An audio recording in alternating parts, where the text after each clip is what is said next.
tackling about the earthquake engineering here.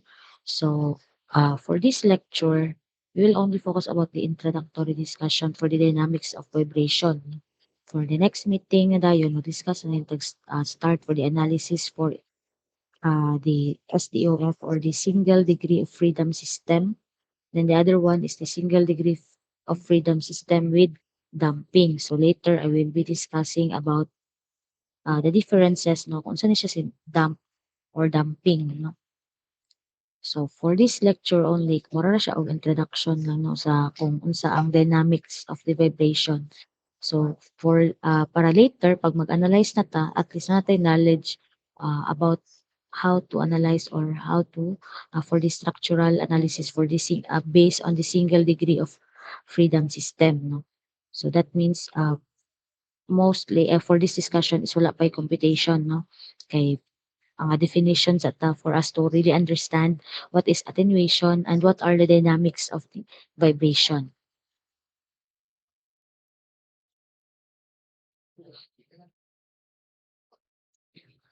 So first, before we'll discuss about the dynamics of vibration, of course, ato siya siyang i-define, no?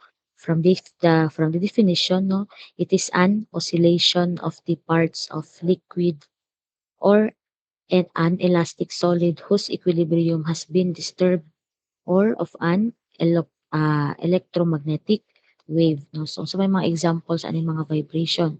So, say for example, mo strum taog guitar, no? So, pag once ato siyang iyan, no, is kung vibrate siya. The other one is kanang pinaka-common kung sa concrete, sa construction nga side, kanang si concrete vibrator, no? So, either nata i-add nga um, mechanical system nga mag-cause of vibration or depende kung unsa nga type of vibration siya, no? So, as defined, no, it is defined as the oscillating and reciprocating or other periodic motion. So when we say periodic, so magbalik-balik na so same as kaninga rhythm diri no or kaninga pattern. So say for example natay string sa guitar, kung once ato siyang ano no so ato siyang i-strung no.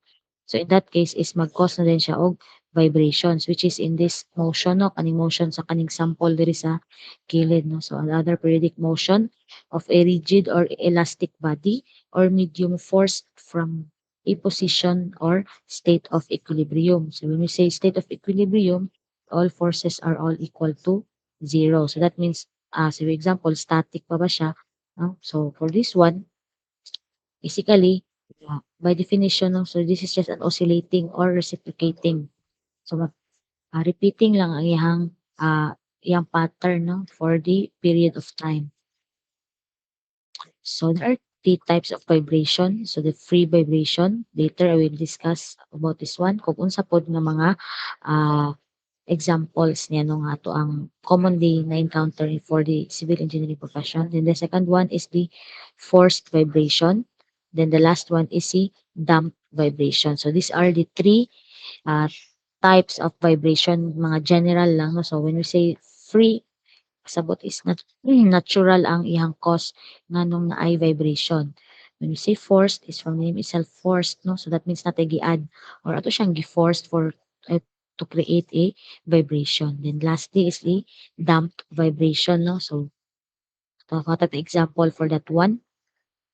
So for the free vibration, so it occurs, no, for free vibration, it occurs when a mechanical system is set in motion with an initial input and allowed to vibrate freely. So the mechanical system vibrates at one or more of its natural frequencies and damp downs to motionless. So say for example, sa mga natural frequencies. So natin mga different classifications of free vibration. So from the name itself, na free vibration, that means it vibrates freely, no? So wala tay gihatag nga mechanical, I mean kanang wala siya gi-force for it to vibrate. Ang yung reason nga ni ano is due to its natural frequencies. So sa mga example ani. So say for example for this classification, no, we have the longitudinal, the transverse, and then the torsional nga types or I mean the classifications of free vibration. So say for example no kani si ah, shaft or kaning example sa elevator no. So kani siya for example kani sa shaft no. So for every floor is nag-add ta og impact 'no. So that means, though naay mechanical nga system nga nag-cause sa iya og ano, but it vibrates freely 'no. So the other example is, for example, imagine na nato ni siya nga this is a kaning ruler na lang 'no, pinakadali ruler. So imo siyang nag-initial ka, so from its definition natay initial input 'no, and then it allowed to vibrate freely. So say for example, imagine na nimo na kay gunit nga ruler 'no, may ruler. So imo siyang gipitik or naka-gi-apply nga force for it to, mabalik mo swing siya, for example kani nga motion 'no, kaning sa transverse vibration. So magbalik-balik na siya, so yung motion is in, left and right nga motion. So that means naay vibration due to the initial input 'no, katong for example naghatag ta og force. So other example is kanang mga pendulum 'no, sa or kaning sa ano na lang, sa kampana 'no, kung magbelta. So atong i-ano ang kanang mga ano bitaw mga old nga mga church nga napay mga kampana 'no. So nag-cause natay initial input para mo start nga motingog, of which mag-swing ang or naay transverse vibration ang kadtong within sa katong sa kampana ug maigo niya ang katong sa bell mismo 'no, or example na lang ang bell 'no. So natay gibuhat para motingog ang bell.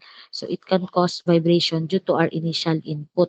Pero wala dili siya mechanical or dili siya force 'no. Ato lang siyang gi-move para mag-cause siya og vibration. After anang atong initial input, it vibrates freely 'no. So wala na kanang additional, unlike for a forced, later akong i-discuss 'no. For example, kanang mga concrete vibrator kana forced man siya 'no, kay natay gi-add nga mechanical system sa iya for it to continue o vibrate siya continuously.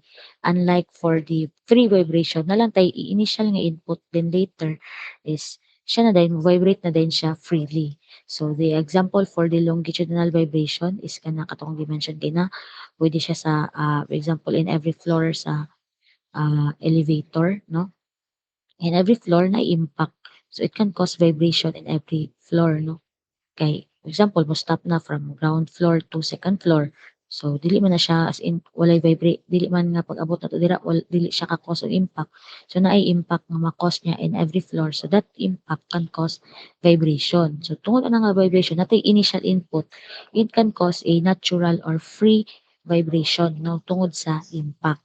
No, so the other one kani si transverse, ato kung example si pwede siya bell, pwede siya pendulum 'no, kanang pendulum kana sa clock bitaw kanang makaraan nga clock nga naay pendulum. For example ato na siya ipa-move for this direction, nag-initial ta atong gilihok for that direction, and then ang pendulum, ang move na din na siya from due to, due to our initial input is mag-move na siya from left to right or from right to left and vice versa. So same goes with this one 'no, natay transverse vibration. Then the last one is natay torsional vibration. So from the name itself, torsional. So that means torsion ang nag-cause sa iha og free or natural vibration. So that means kani ato makita no sa side view kani. Pero kung sa ano sa top view na ingana. So for example kani siya nagtuyok no. And then ato siya ipa-stop. So naay vibration ana somewhere sa iyang diri sa iyang circumferential nga portion sa kani nga palibot niya no. Kay once ato siyang gipatuyok, so for example na siya friction or naay vibration caused by our initial input 'no, katong ato siyang gipalihok or naghatag ta og input sa iya. For example kanang, yo-yo 'no, ana so mag-release ta, so masigit na siyang tuyok, so naay vibration within sa iyang system tungod kay initial input natong ato siyang gi-release 'no. So ana ang that cause a torsional vibration, which means ang ato ang vibration is nagikan siya sa rotation or kaning torsional nga motion, type of vibration. So that is only for the free vibration. So napatay forced vibration.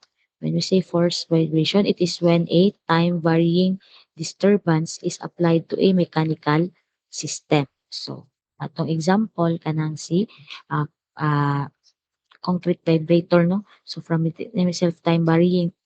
So for example, pwede man ta maka-on o maka-off 'no. For example, ito natong for this one. atong ipa-start ang vibration applied through that mechanical system, no?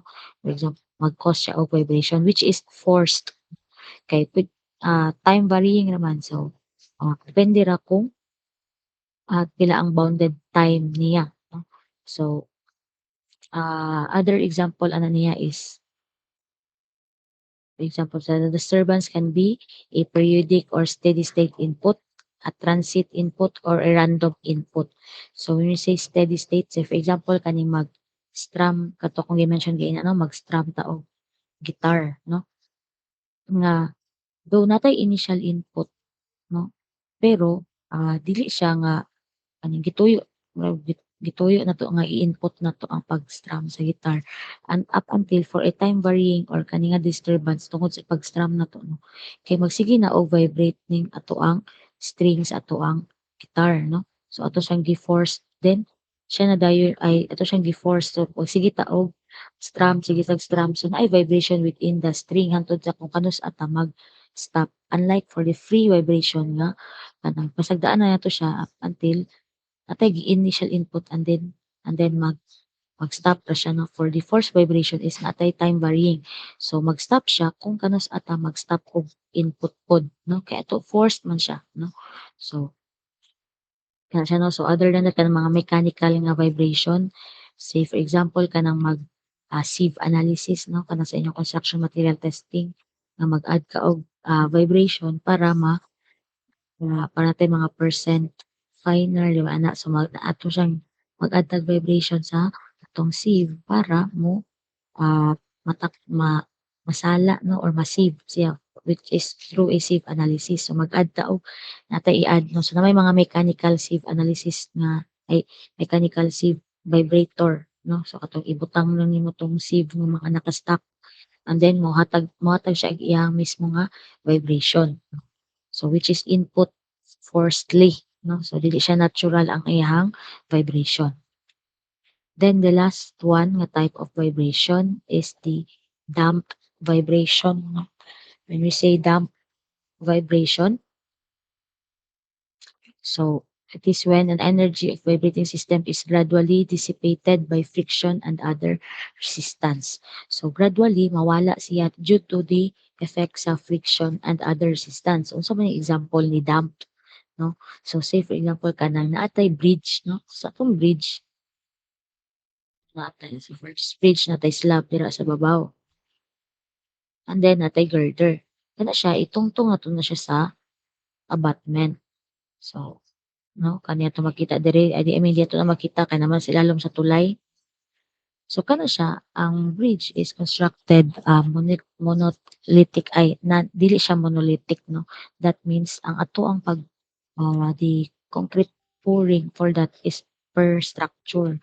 So that means if for example gilahi ang pagbuhos sa slab, lahi ang pagbuhos sa beam, so dili siya nga sumpay tanan kay if mo fail ang structure due to the repetitive na vibration kay, di ba, imagine na to ang bridge is iyang ulabay saya is mga moving loads, no.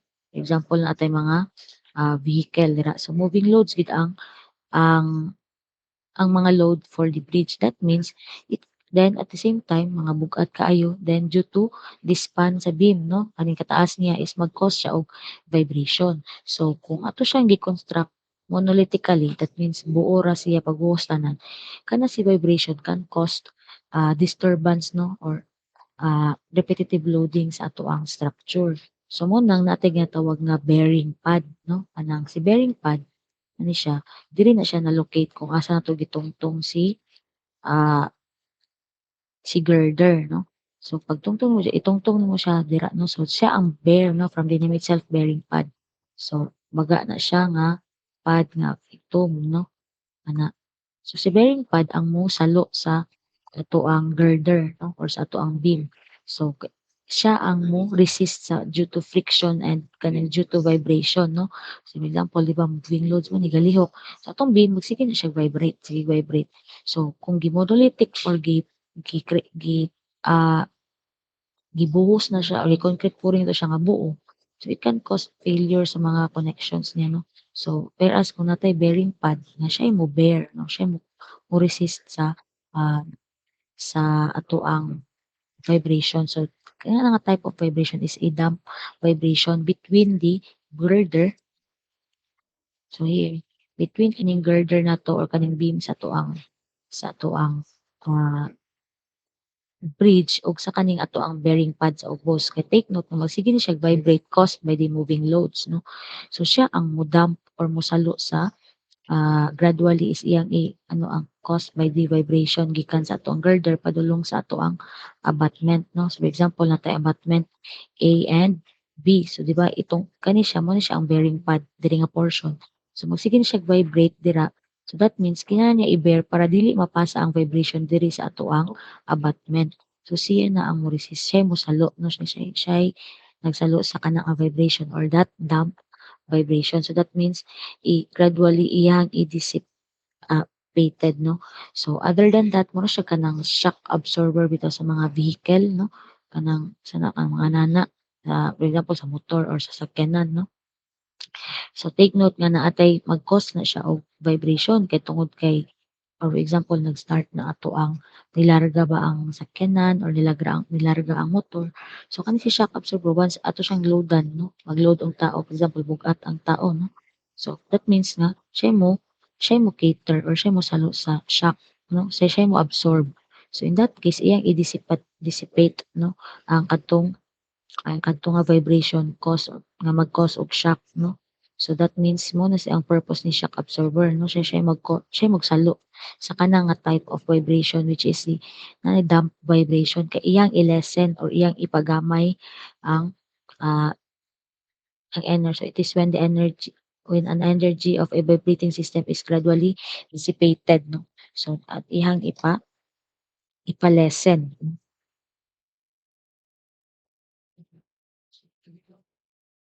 Wala.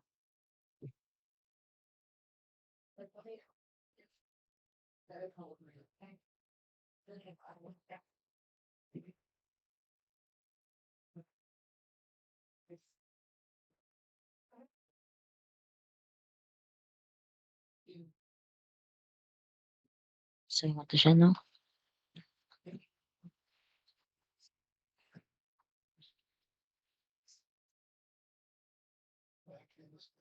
So, kibalis iyahang way is mo-absorb or mo mo-lessen sa vibration 'no. So munang ang atong design for this one, that's why atong analysis for this one kung mobalik ta, the SDOF with damping or wala.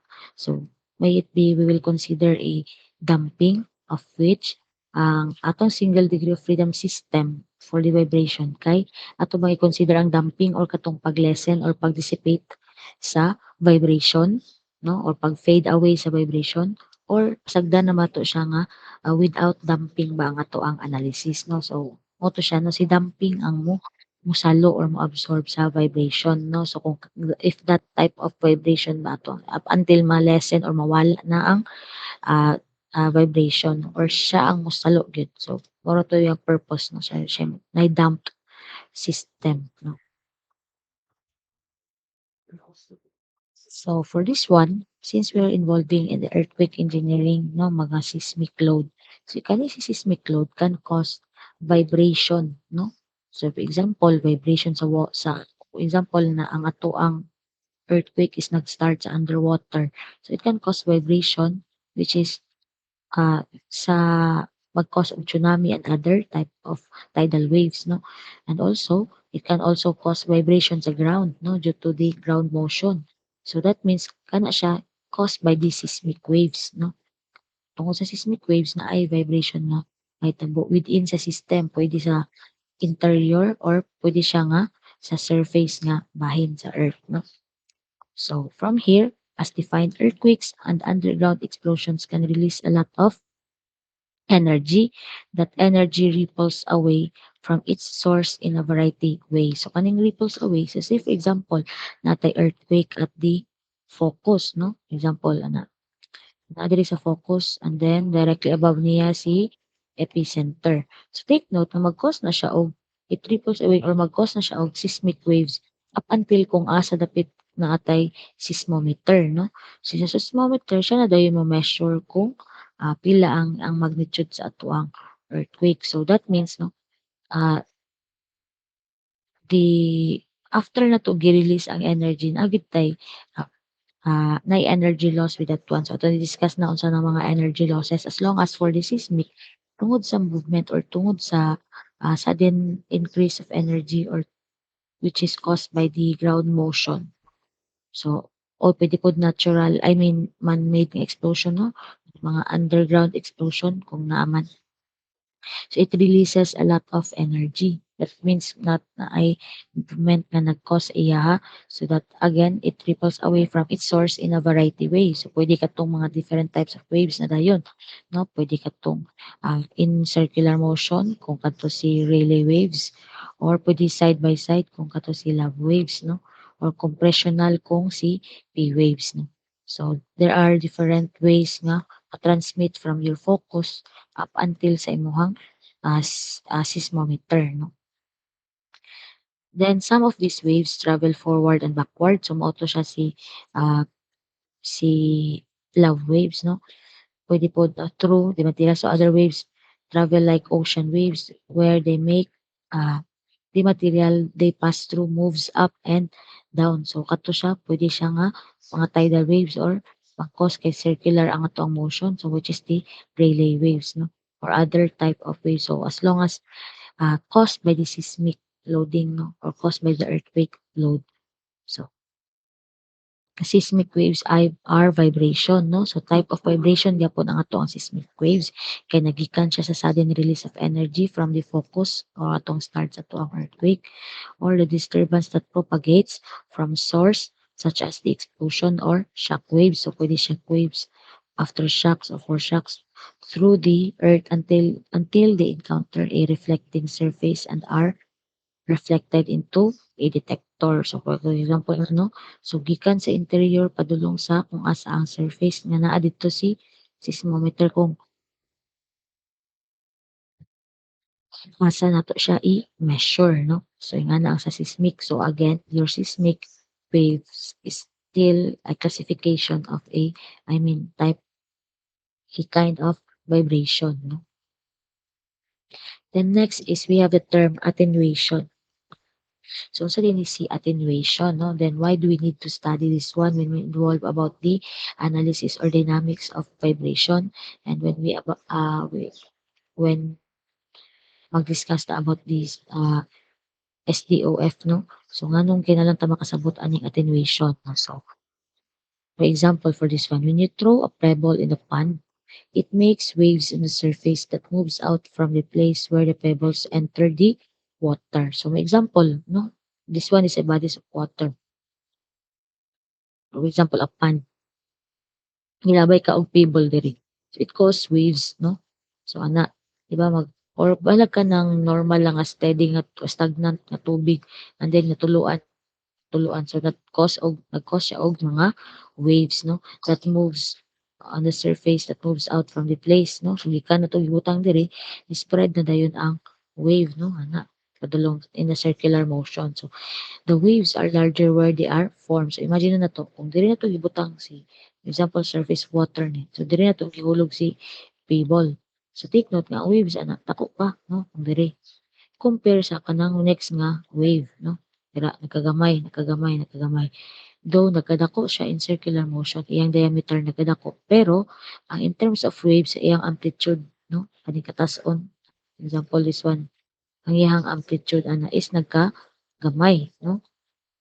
Nagkalayo siya sa kung asa iyang source, nagkagamay ang iyahang amplitude. So, the waves are larger where they are formed and gradually it gets smaller as they move away, no? So, nagkalayo ni. So, that means kaning diri bisin ana na lang kagamay nga waves na, no? So, the decrease in size or the amplitude of the waves is called attenuation. So, that means na siya natay uh, loss of energy, no? So from a bigger amplitude, ni kagamay nga nakagamay. So that means mo na siya, no? The decrease in size is, example, this one is A, then the A prime, no? So si attenuation, there is a decrease in the amplitude or sa height sa ato ang waves, no? So the decrease in size or amplitude of the waves is called the attenuation. So that means na ay loss of energy, no? pag after na 'to gi-apply, though pinakadako siya diri, gamay pa ang circular motion niya. Magkalayo siya, magkalayo, magkagamay pud ang waves. So, ma-imagine na nato 'no nga mas dako gyud og waves or for example mas dako 'tong pag-ana sa pagsaka sa waves 'no or sa water kung asa nimo gibutang si or gilabay si pebble. So, same goes as earthquake 'no. So, kung asa si earthquake, for example sa focus, which is above niya is the epicenter. Kung asa to siya, mo to'y, dito pinakadako ang, largest release of energy. Kay kung where it is formed, dito ang largest nga waves. So, nagkalayo siya, nagkalayo, magkagamay na ang waves. So, that's why katubitong sa ato ang measuring and, uh, measuring and recording of seismic waves kahit na ay mag-vary gyud siya kung molapas na. So example from 100 kilometers to 600 kilometers lang ang limitation ni local magnitude. So for that case is for the local magnitude ang limitation niya depende kung unsa kalayon gikan sa epicenter until kung asa sa seismometer. So same goes as with the ang iyang application is si attenuation 'no. Kay kung nagkalayo na siya so dili na as accurate as kung unsa ang measurement nato mismo kung nata sa focus. That's why ang atong mga formula lahi-lahi 'no nag-vary kay depende ang accuracy sa ato ang formula nga gamiton sa kung unsa kaduol ang atong seismometer sa kung asa ang focus or asa nag-originate ang earthquake 'no. Then the seismic waves also become attenuated as they move away from the earthquake source. So mo 'to kung giingon 'no, gikan sa ato ang focus magkalayo siya, magkalayo.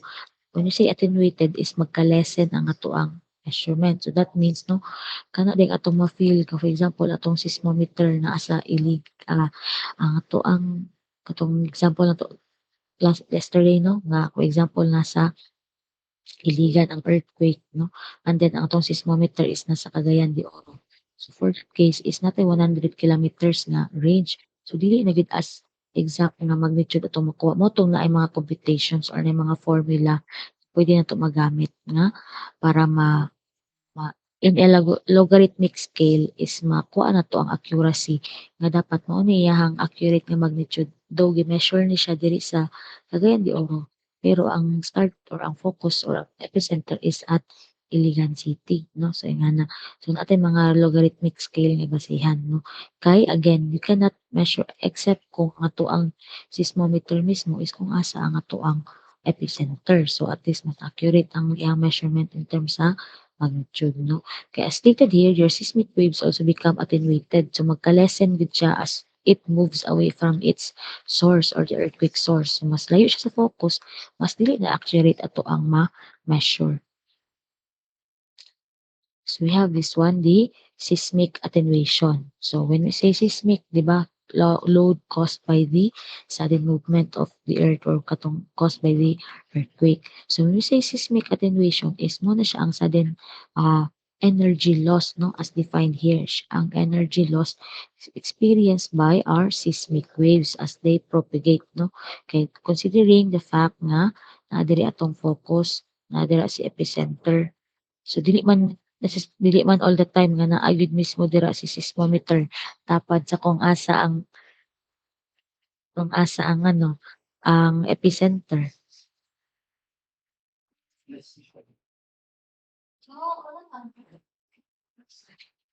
So for that case is kato si seismic wave ano no, pag-move na niya so from the focus up until the seismic nakaila sir. Sorry guys.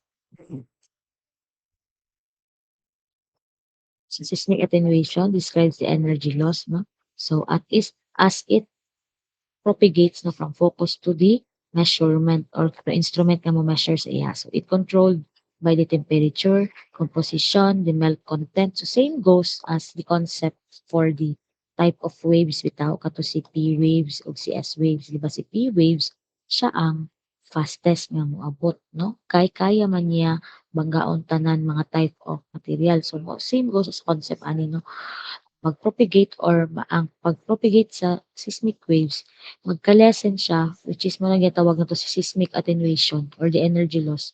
Kay say for example, si P waves, banggaon pa man niya si solid. So, mag-cause pa siya compressional waves dira. So, i-compress pa niya si kanaiyang system kaya man niya lusutan si liquid, both liquid and solid. Whereas kani pag yun si surface waves or si secondary waves katong ikaduha moabot. So, di ba siya is mas nako iyang acceleration pero take note nga dili niya kaya manggaon si liquid. No? So, that means same goes with this one. Ang pag-propagate niya is depende siya kung in terms sa temperature, in terms sa melt content, volatile content.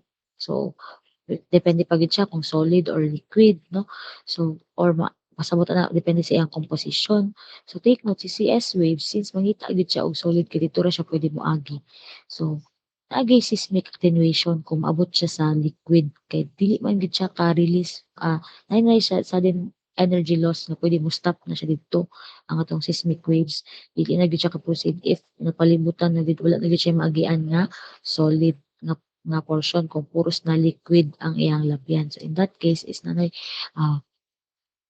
large increase in energy loss or pwede na gid siya up until nga zero na ang energy kay mo stop man siya kay di naman siya kalusot. Kay di ba dili kaya ni secondary waves nga makalusot sa liquid. So that means naatay sa sudden or naay large amount of energy loss na nagpa-stop sa ato ang seismic waves, no? Which is caused by the seismic attenuation, no? Or the energy loss na experience niya. So, kani nga mga reasons. So, for these reasons, the seismic attenuation has the potential to be a valuable source of information about the Earth's interior, no? Kung discuss last time, complementing the seismic philosophy and allowing more definite conclusion to be drawn. So, say kanino, due to the seismic attenuation, siya gyud ang reason nga nakabalutang ha. For example, no, so, caused by the seismologists nga sa core daw, no, sa inner core, kung si outer core is saya is ay liquid na ay solid. So, tungod ni seismic attenuation, which is, for example, wala na gyud siya kalusutan kay puros na siya liquid. So, that means nanay sudden loss or increase in energy loss na nagpa-stop sa atong seismic waves. So, for example, atong seismic waves kani iyang energy due to the seismic attenuation which is siya ang nagbawas sa energy up until mo stop na gid atong seismic waves kay wala siya makalusutan kung liquid na siya. Kung ang ato ang type of waves kay secondary waves. Kay di ba sa secondary waves kay dili niya type of body waves na dili kaya makalusot sa liquid. So muna siya ang concept kanang nakabalo na din ang mga seismologists nga and every layer sa earth na ay for example sa inner core na ay solid part og na ay na kaning ay liquid nga part. Muna makabalo sila pila kada pilay thickness niya no. Makabalo na din ta pilay hole diameter sa earth no or pila ang ato ang other than the diameter pila ang radius no gikan sa center o gikan sa core up until sa crust. So, tungod na siya sa seismic attenuation no. So katong gi-release nga mga may it be a natural seismic waves or pwede po nga man-made due to the explosion no. So kanang ginapang-release niya nga seismic waves if dako na kayang seismic attenuation which is nag-cause siya og great nga energy loss. So pwede niya mapastop ang seismic waves. So kung stop siya, that means wala ka propagate ang kanang nga type of wave sa dira nga layer. So dira makaingon na sila nga kani ang monit total thickness sa outer core which is katong may solid or naay liquid part no. So siya ang reason no or one of the basis of the seismologist para mabalaan ang uh, the information about the Earth's interior. Kaya di ba siya pwede kaluton no gikan sa crust padulong sa inner core. So if that means due to the experiments na ginatanan which is one of the valuable source is seismic attenuation. So seismic attenuation is an intrinsic property of rocks causing dissipation or waste of energy or natay sudden loss no, of energy as seismic waves propagate to the subsurface. So, say pasabot ani niya. Say for example, natay subsurface nga rock, no? Na siya intrinsic properties nga for example mosulod si seismic dira sa kani atong rock mag-propagate ang waves within that rock. So pila period nga nakatabok siya or ngana or pila iyang energy loss pagsulod niya sa kana nga system o paggawas ana niya nga system. So it results in the decay of amplitude of the seismic waves. So say for example katong ato ang na-discuss earlier ay gahapon nga mga ah seismograph, no? So from here naatay relationship between for time and the acceleration, no? So naatay waves from pwede mo dagko dayon kalit nga mga waves. No? So for that case is makita na to for example nisulod siya ani nga system for this time, no? Kani nga system or kani nga rock nisulod siya dira pila iyahang decay or decrease in amplitude, no. Isulod pa siya diri nga ani ka kusog ang energy tapos nihinay kay tungod nag-propagate siya from kaning nga system and then up until nga nag-stop ba siya or ni kusog ba siya balik, no. So pila ba ang from entry nga value ni energy pila yang ni sulod o pila na lang siya pag-awas. For example diri no ana pa kadako ang waves then pagsulod sa system and then tungod to sa attenuation or pag sudden energy loss. So, nigagmay na lang dayon ang nigawas nga energy. No? So, naatay decay of amplitude of the seismic waves. So, as defined, no, attenuation is related to the velocity dispersion. No? When we say velocity dispersion, for example, to nag-drop ta og pebbles sa water, no? So, same goes with the concept ni uh, tsunami, no? Yung tsunami, kay kung atong focus is naa siya sa ang iyang directly above sa iyang surface sa ground epicenter is naa siya sa underwater. For example, this one, no? Naa diri ang tubig. So that means pag transmit sa atong seismic waves, nag naay dispersion sa velocity or kaning atong kakusog sa ato ang waves, no? So or energy sa ato ang seismic waves. So nag-cause po din na siya og ah, kaning sudden increase in energy within sa ay underwater. So mo nang naay mga tsunami, no? Instead nga natural level lang ang tubig, tungod kay nagi-disturb na siya sa ubos, may vibration. So nag-cause siya og waves, no? So na-disperse ang mga velocity nga main caused by the vibration, no? So in that case is mag-cause siya og tsunami. Then when say nag-disperse ng velocity, lain ra gyud ang velocity or ay sudden it decrease in terms of velocity kung asa na mas kusog pa itong tsunami or mas taas ang height sa water kung naa siya mismo sa epicenter. Lahi na 'tong ma-feel ni nga tsunami if na napidapit diri sa shore, no? Gamay na lang na nga waves or tidal waves ang iyang ma-feel compared sa kung asa dapit ang source kay nag-disperse na ang ato ang velocity, no? So the energy of the seismic wave is conserved if it travels through a perfectly elastic medium, no? When we say elastic, no, katong giingon, mag-apply tag load, then after na to i-release ang load, bumalik pa siya sa iyang original form. So that means kung perfectly elastic medium ang ato ang pag-travel sa atong waves, so na-conserve ang energy. So wala kayo'y losses. No? So propagating seismic waves lost energy due to the following. No?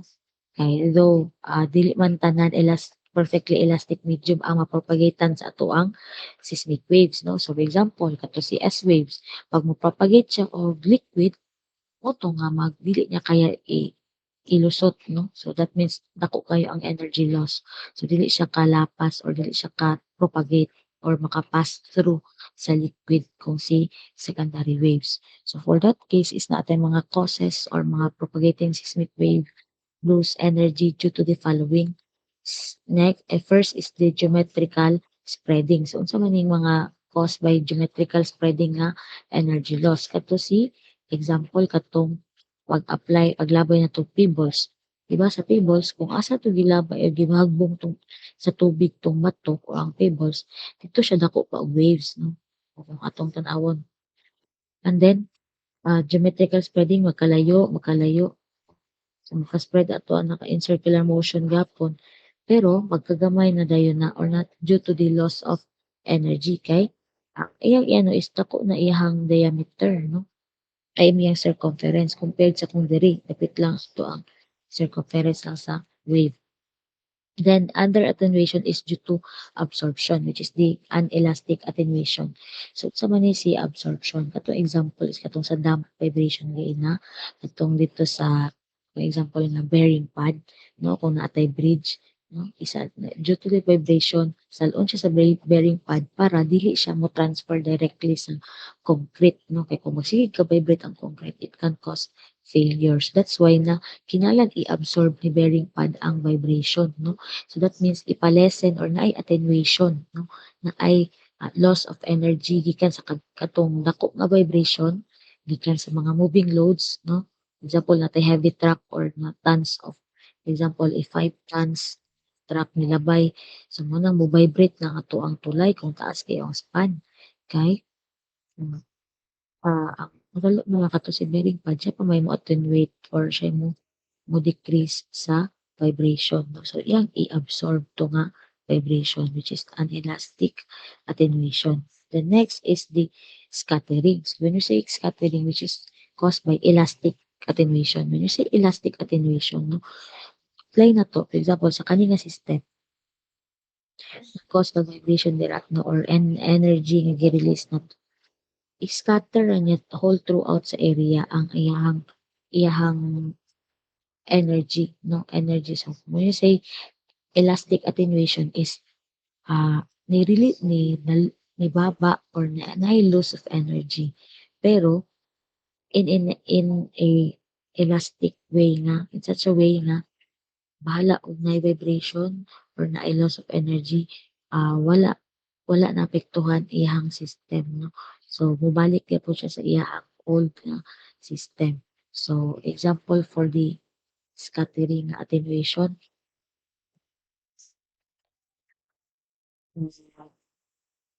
Ayan.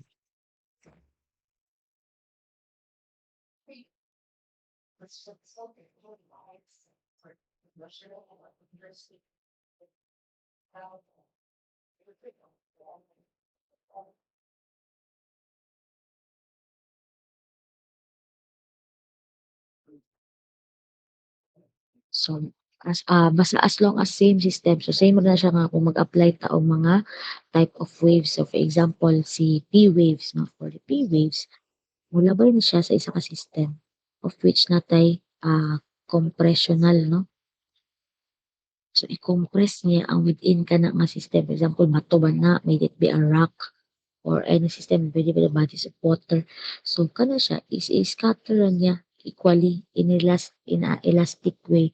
And then, sa whole system is, the whole system ang magka-feel og whole loss of energy, no? Kay, since compressional ni siya, so that means i-compress niya ang whole system. So, in that way is naay sudden loss of energy kay lahi man yung system sa gawas lang compared sa pagsulod na siya sa new system which is for example a rock or a bodies of water. So, nakascatter lang all over the tibuok system ang sudden loss of energy, no? So that means elastic ang iyang pag-loss sa energy.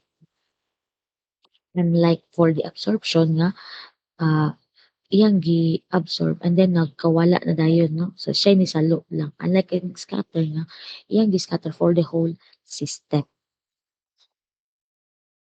Then the last one is the seismic attenuation and rock properties. No? So from seismic attenuation and rock properties, so as stated here, the attenuation is directly related to the composition of Earth's layer. So mo to kung giingon kagahina. Thus it changes whenever the changes in layering composition occur. Say for example, no layers of the Earth. Natay core, natay mantle, and then natay crust. So sa attenuation is, for example, kusog kaayo iyang sudden loss or kaning kusog kay iyang energy loss within kaning kang inner core. Then lahi na pud ang iyang sudden iyang paspas I mean less gamay ra iyang energy loss pag abot kang mantle, no?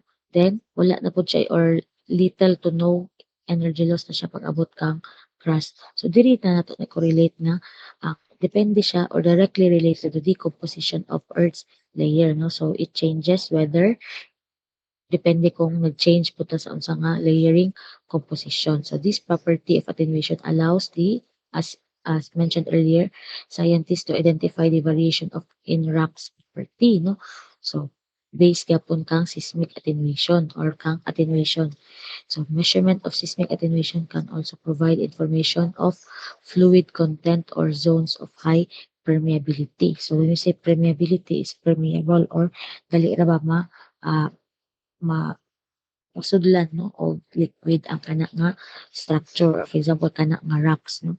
So for example kung hypermeable siya, so depende sa iyang seismic attenuation, no, kung layan mo og wave and then it can cause or it can uh, analyze, no, the measurement, so through measuring the seismic attenuation. So again also there base of this seismic attenuation also greater porosity and higher uh, when we say volume for pores on over the volume of the whole system.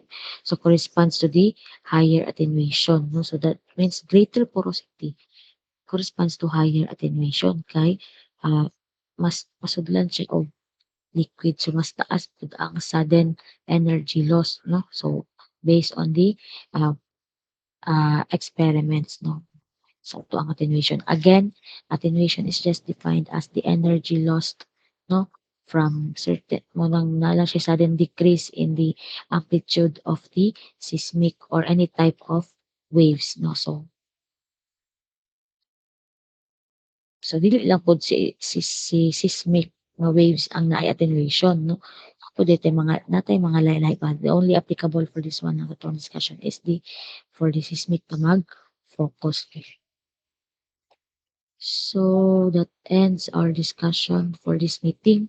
So this is part of your quiz for next face-to-face class on Monday. So ako ding upload, no, karon right after our lecture or basin upload ni tanawon sa ako sa check mali. So any other question, I mean, is there any question from the class?